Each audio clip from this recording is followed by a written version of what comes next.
Hola amigos, welcome back to another episode of La Vida Verde podcast. I'm your host Matthew Human here at Finca Vida Verde.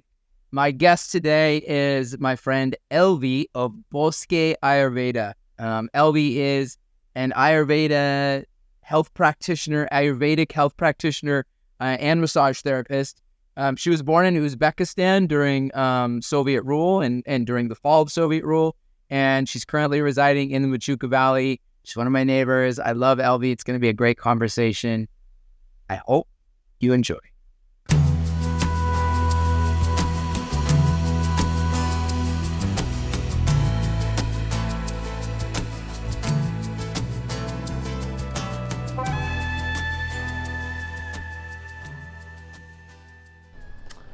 Okay, Elvi, welcome to the podcast. Hello, I am thrilled to be here. Oh, seriously. thrilled. I'm very honored. Are you acting right now, Elvi? I'm not. Okay.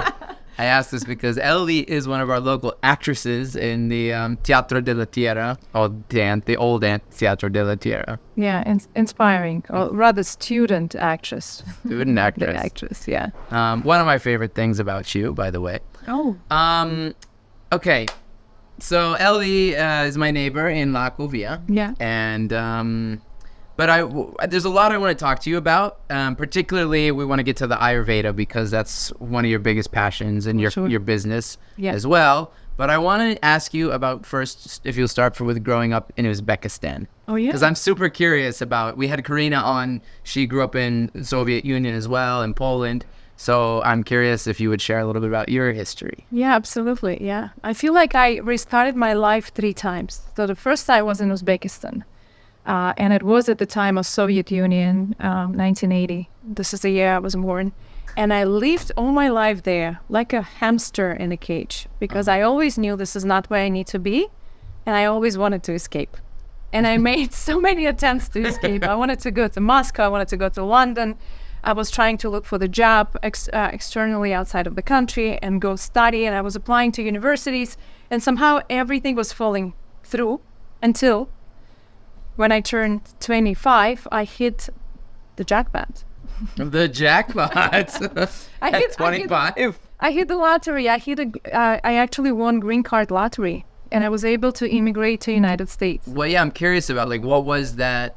Why was that like a U.S. government issued thing? They were like, we want Uzbekis in the United States. It was, so every country, and I think mostly for developing countries, they had a certain quotas. And for Uzbekistan, I remember when I was applying, and I was applying for several years in a row. I think it was year 4 when I finally hit it. We had a quote of 35,000 people that were able to get this opportunity and go to United States and live there as a permanent residence. What was so I'm curious, like, you would consider Uzbekistan to be a developing country? It is. Like similar to Costa Rica, or like? Well, somewhat similar to Costa Rica. If you think about infrastructure, it's been literally the bank system hasn't fully developed there. So not like Costa Rica has a pretty developed banking system. Right. So it's a very slowly developed. Yes, it is a developing country. Mm-hmm. Well, like people live in villages or suburbs or big cities. I grew up in the city, and most of my life I've been city kitty. City kitty. So I lived in an apartment in the capital of Uzbekistan, in Tashkent. And life in the capital, you can imagine, is quite different than life outside. So majority of people outside of the larger cities like Tashkent live in the villages and were struggling. Mm-hmm. Because of lack of financial support from the government, lack of work opportunities. And how was it for you in the city, like under Soviet rule, for instance? So I guess you were when did it fall? Like the 1980? 91. 91. Yeah. Right. So it became independent, so it started in 90 under Gorbachev. Uh-huh. Yeah. So you were 11 when that shifted. Yes. Do you remember, like, what was like was there a major difference for you, or were you just too kind of young and like? It's a good question. I remember in a way it was a relief because we're under Soviet Union. We all have to be, the pioneer when we used to wear like this red ties. Are you familiar? And go on marches. And in school, we had to do morning march and afternoon march. And it was a lot of oath we had to give. I, served the Soviet Union and I love Lenin and whatnot. So, and it was very unnatural. And there was a lot of resistance inside of me, inside of my parents. But there were things that we could do nothing about because it was too scary to even speak up about it. And then when all that went away, there was some sort of a relief, but at the same time, Uzbekistan started to almost like recreate its own history and started to create its own heroes.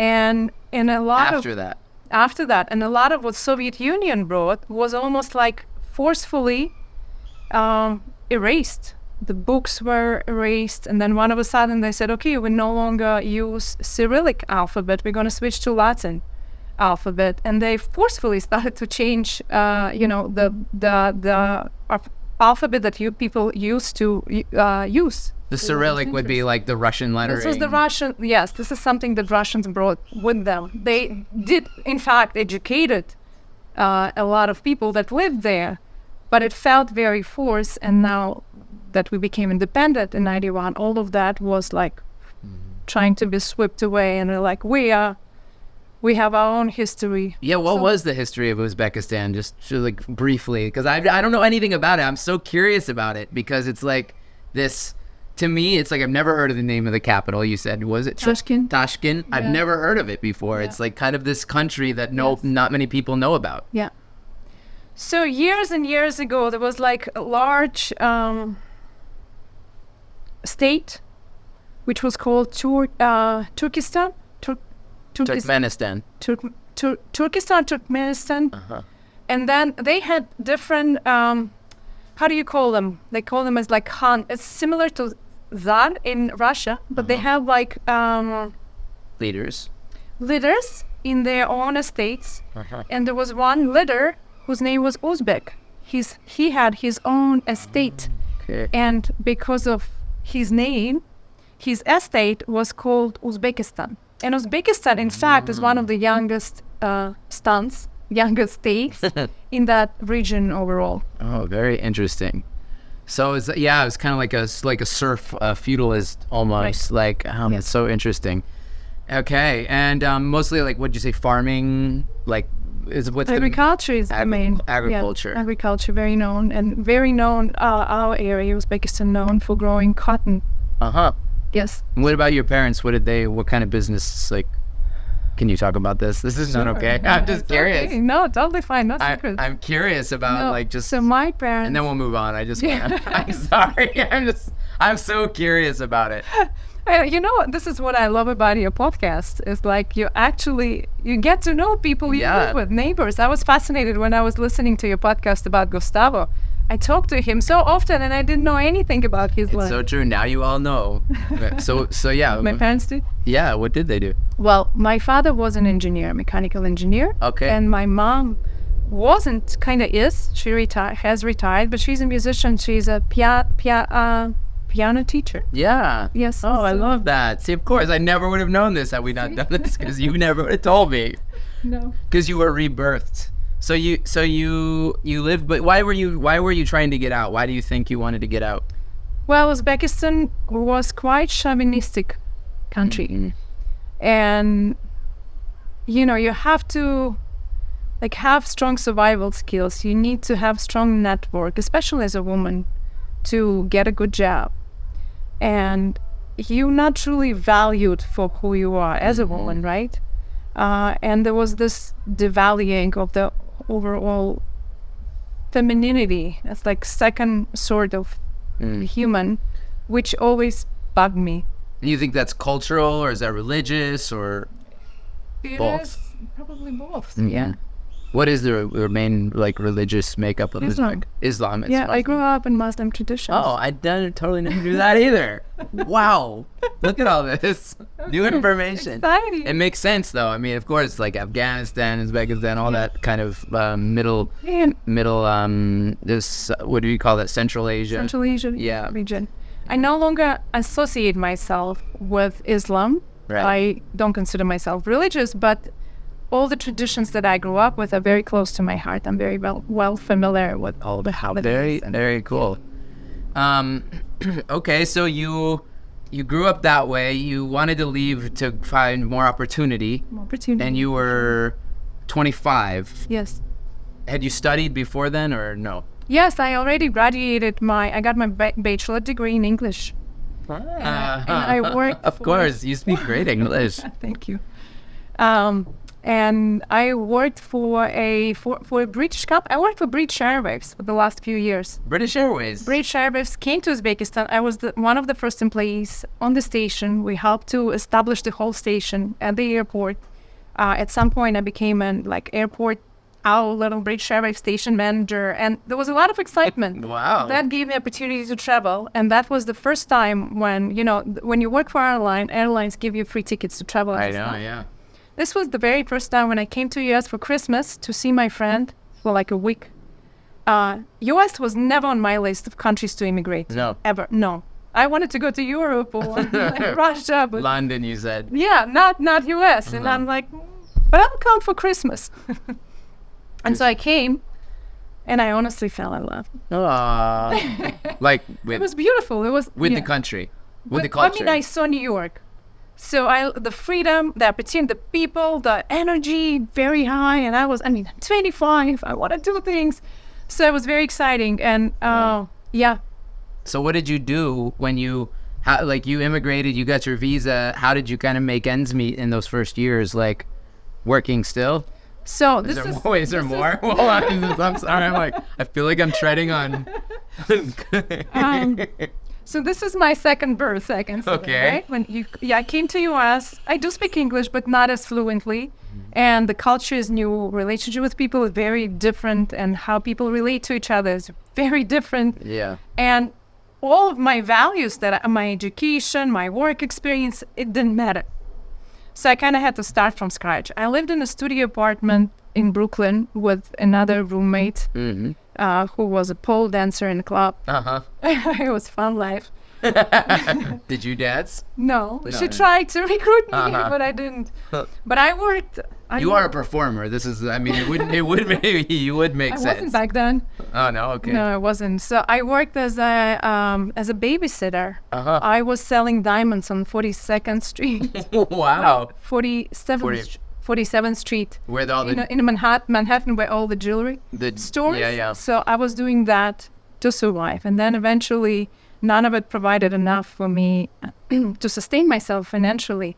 And so I went to work in a bar. I worked in a bartender as a waitress first, and then I became a bartender. Oh. So this is first 2 years of my life, and it was in US. And yeah, it was tough.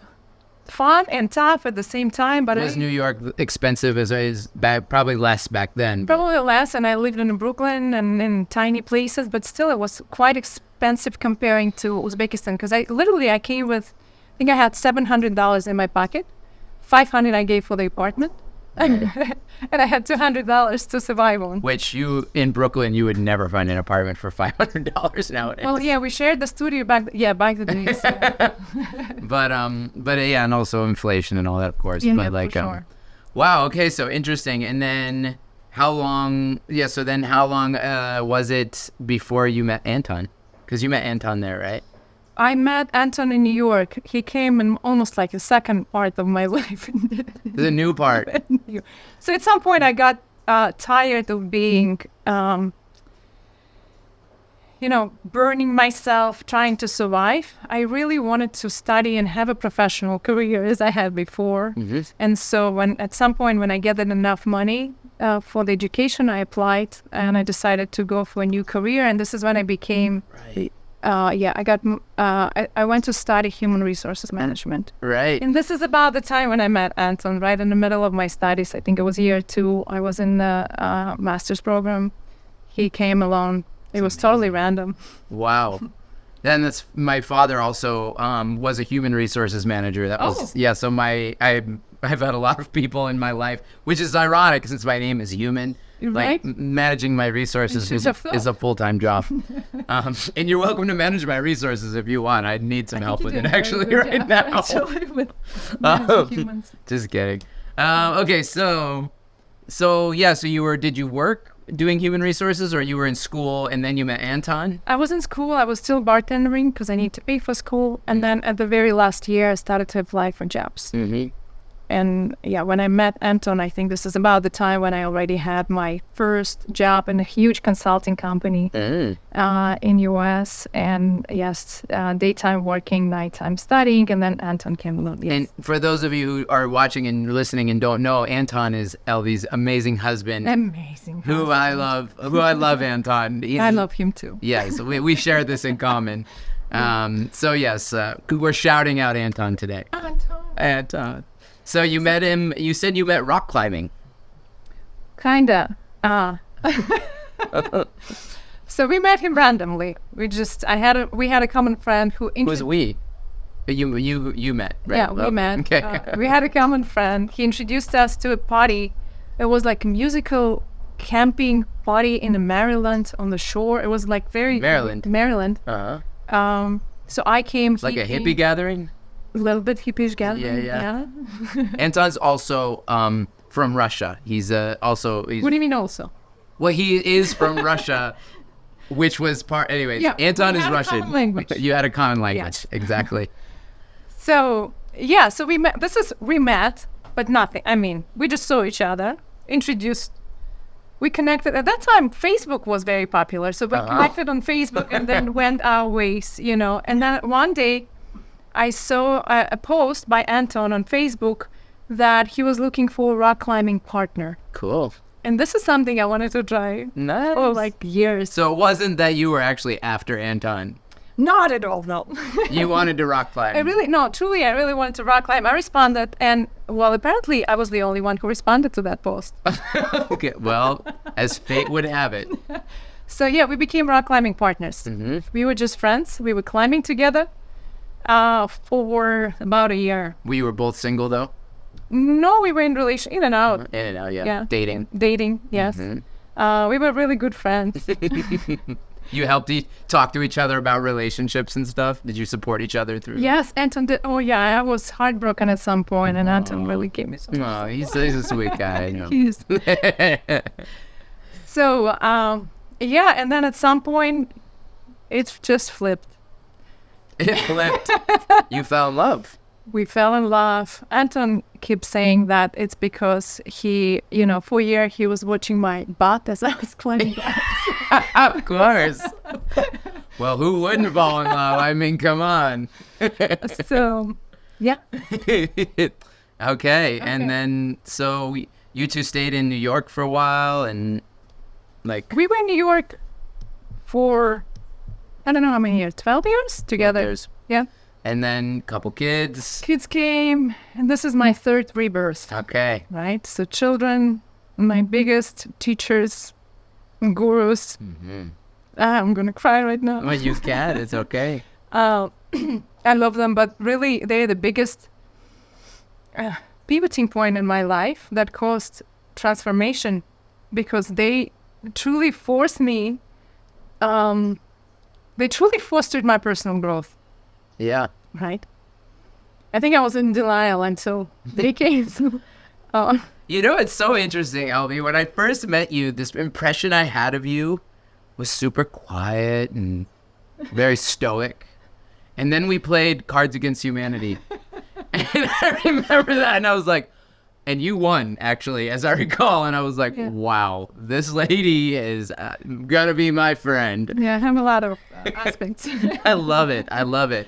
So your kids, had a major impact on your life in terms of what, helping you focus or, Well, it started with the health. So my older daughter came with but she had... Some health issues. She had health issues. She had skin disorder, like severe eczema, when no one could help us. And we've tried all the specialists that exist, dermatologists, nutritionists, allergists, and what.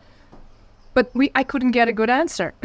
And I have a history of my own health issues where medical system couldn't help. And so I realized that something is missing, something is wrong. And I started to look for alternative way, for more natural ways. And one of the first books that I bought in order to help my family and myself with an Ayurvedic book. It's called Ayurvedic Home Remedies by Vasant Lat. I've seen that book. He's a huge figure, Ayurvedic figure in Western world because he brought it from India here, and he's an amazing teacher. Mm. So, but at the time when I got a book, I had no idea about Ayurveda. I had no idea about Vasant Lat.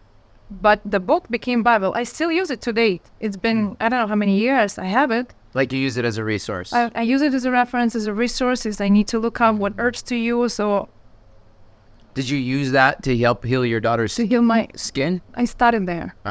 So it was the very first thing that I found that was really helpful was in that book. Wow. And then I realized that, okay, so medical system, and I don't want to say anything bad about it because I value modern medicine. Sure, there's place for it. Yes, but I realized that it doesn't look at you as a whole. It looks more at the symptom or at the part of your body. So you're coming with the skin. They're only looking at the skin as a separate part of your body. Right. And trying to heal that separate part of the body. Whereas Ayurvedic, how would it be different? Ayurveda is different because it teaches you to, well, maybe a few words about Ayurveda. Sure. Yeah, if you would like. Yes. Okay. That's what we're here to talk about, whatever you want. Yeah. Okay, let's take a drink and then we'll talk about Ayurveda. Yay! Ayurveda. So Ayurveda is this ancient Indian medicine. It's literally translated as Ayurveda, science of life. And it teaches you that Ayurvedic view on the world is through elements. It teaches you that everything that surrounds you and everything that exists has fundamentally is made up of the 5 elements, or rather, energy of those 5 elements. We have all those 5 elements in you, I, right, around us, and we in constant interaction with elements, right, from the external world, and we are influenced. We are part of the larger ecosystem. And so we need to learn first to recognize what you made of, right, how to keep that in balance, and how environment impacts you, how it influences you, That's the and dosha. what it does to you. Doshas are really so the 5 elements that I'm talking about are the earth, water, fire, air, and ether. Right? And dosha are the combination of those elements that are mostly commonly met in nature. So vata is air and ether, the lightest one. Pitta is predominantly fire. And kapha is earth and water, the heaviest one. Right? Can you look at somebody and know what they are? Yes and no. I mean, it's very nuanced. You want to know a lot of information about history. So I would have to ask you like at least 100 questions before I make We'll do this later, but I'm just curious. But yes, but there are certain, we all have all 3 doshas, and like knowing the qualities of each one, you can recognize. So something heavy and dense, like bones and muscles, kapha. Vata is movement, so you're breathing in and breathing out, vata, right? Any fluids is a water element.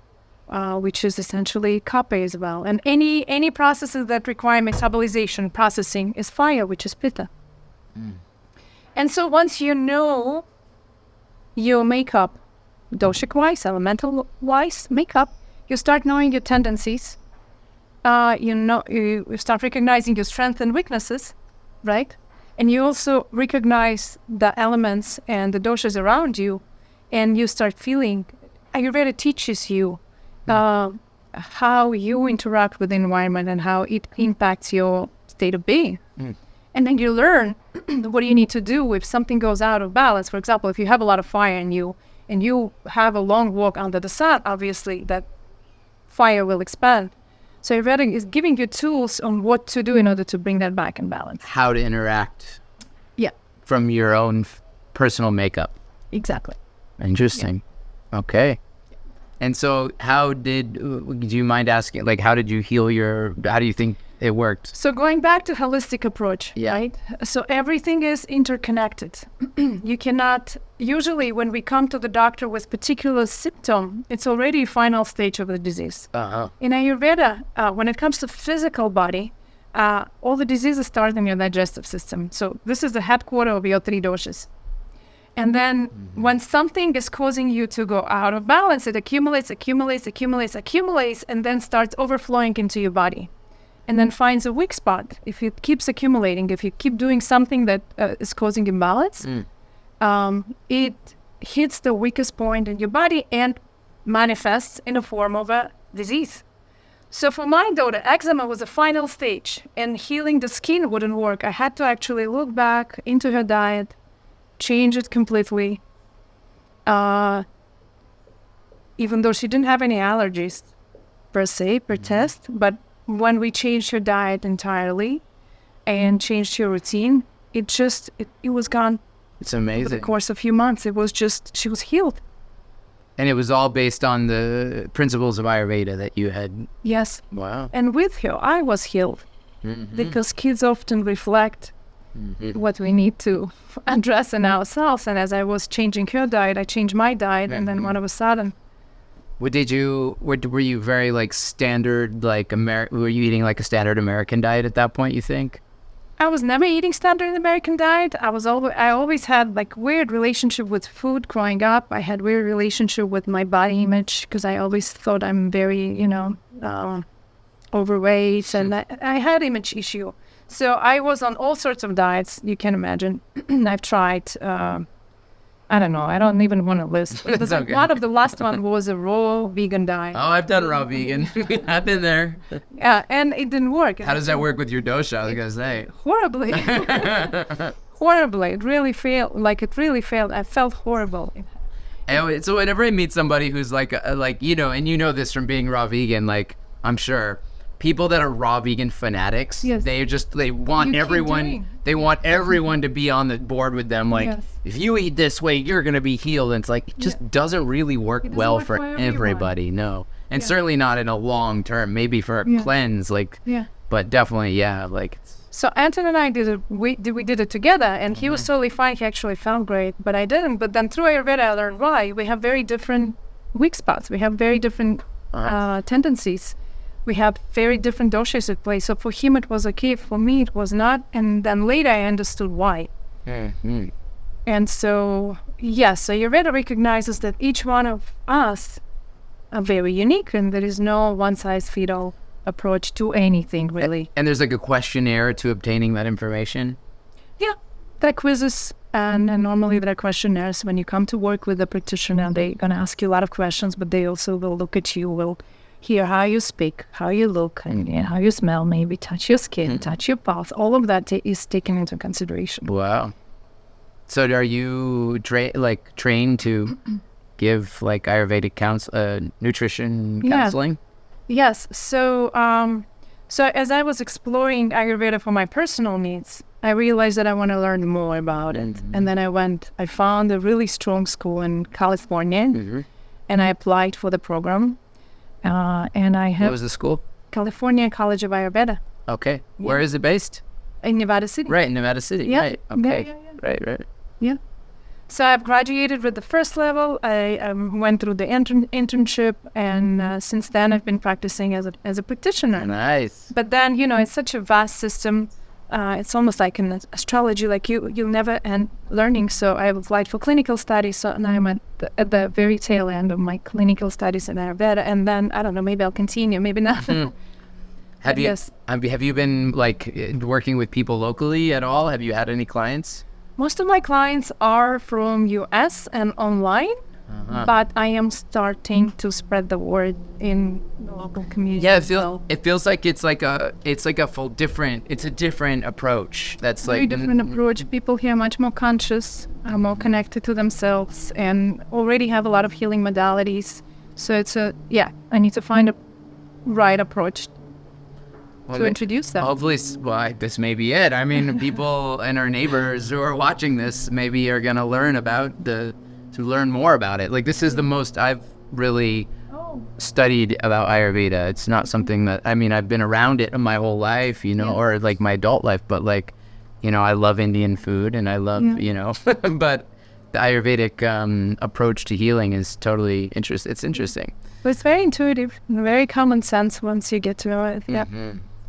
And you're also doing massage. You're doing hot oil massage. This is a new thing, yes. So oil massage or Abhyanga in Ayurveda is one of the daily routines. It's basically something that you need to do daily.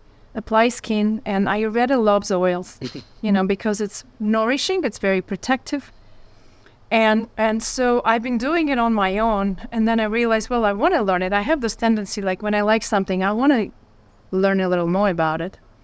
And so I went for a training to truly understand how Abhyanga works. And Abhyanga, yes. And to start sharing it with people. So I went through training early. I went back to my college earlier this year. I got trained, and now I'm full on giving hot oil massage. And Elvi's I love it. You're gonna give me one right now and just show everyone how good. Oh, what an idea! I would love to do a podcast while you're like working on me the whole time. Hot oil. I actually had a hot oil massage one time, and Abhyanga. It was a couple. It was a couple. They were both Ayurvedic practitioners. Yeah, this is the best way when you actually four hands on working on a person. So one of the best experience I've ever had. Wow. And it was all this super hot oil, and it was just like, wow, it was very sensual. It is. They were, it was a very sensual experience. I was like really beautiful, and like, it's just kind of blissful, actually. Yeah. The interesting thing, the oil therapy is called snehana. And snehana has another meaning, which means giving love. So basically, all oil therapies are love-giving. Love. Yeah. Oh, lovely. Yeah. Well, I think we're coming up to the end of our time, and you're cleansing right now. Cleansing. Doing an Ayurvedic cleanse. Yes, I'm actually in the middle of my Ayurvedic cleanse. And Ayurveda's approach to cleansing is a little different. It's a little more milder, so you don't fast. But there is a staple, and I mean, fasting has also place. It's simpler. Yes, but there is a gentler way to detox yourself. It's eating, it's a staple dish in India. It's called khichdi. Khichdi. Yeah. So I am on my day 6 of khichdi diet. Okay. Yes, it's exciting. I don't know. It's a 2-week. This is the longest detox I've ever done on khichdi. This is almost like there is a panchakarma full detox in India, and I'm doing an adapted home-based milder version of panchakarma. Mm-hmm. It lasts 2 weeks. It goes anywhere from 2 to 3 weeks, depending again on your needs and doshas. Yes, I am in the first stage of it where I'm still preparing my body to go into full detox. Okay, so here it comes. Get ready. Next week, I don't know. You don't want to see me probably. Oh, no. We're going to have you back next week on the podcast. We're going to ask you how you're doing with hot oils to Abhyanga me or whatever. What'd you call it? Abhyanga. Yes. All right. Well, Elvi, thank you so much. And to reach you, it's Bosque Ayurveda is your company, right? Oh, yes. Yes, I have my website, Bosque Ayurveda. Thank you for mentioning it. .com? .com. And also on Instagram, you're Bosque Ayurveda. Yes. Okay. Yes. So we'll put that on the link, and you can reach Elvi through that if you'd like to sign up for... Well, thank you for that advertisement. Of course. I mean... this is lovely. Okay. No, this is great. It's been great. Thank you so much. I loved it. I had so much fun. Seriously. I didn't expect to have so much You did great. You were a little nervous, but you actually are a natural, so... Thank you. Thank you, Elvi. Elvi of Bosque Ayurveda. I'm Matthew Human. This is La Vida Verde podcast. We release episodes every Tuesday, and you can find us on YouTube at La Vida Verde podcast if you want to watch us and see us live and see the magic and beauty of Elvi here, or in the whatever I am. And then also, I don't know what my dosha is, but it's something.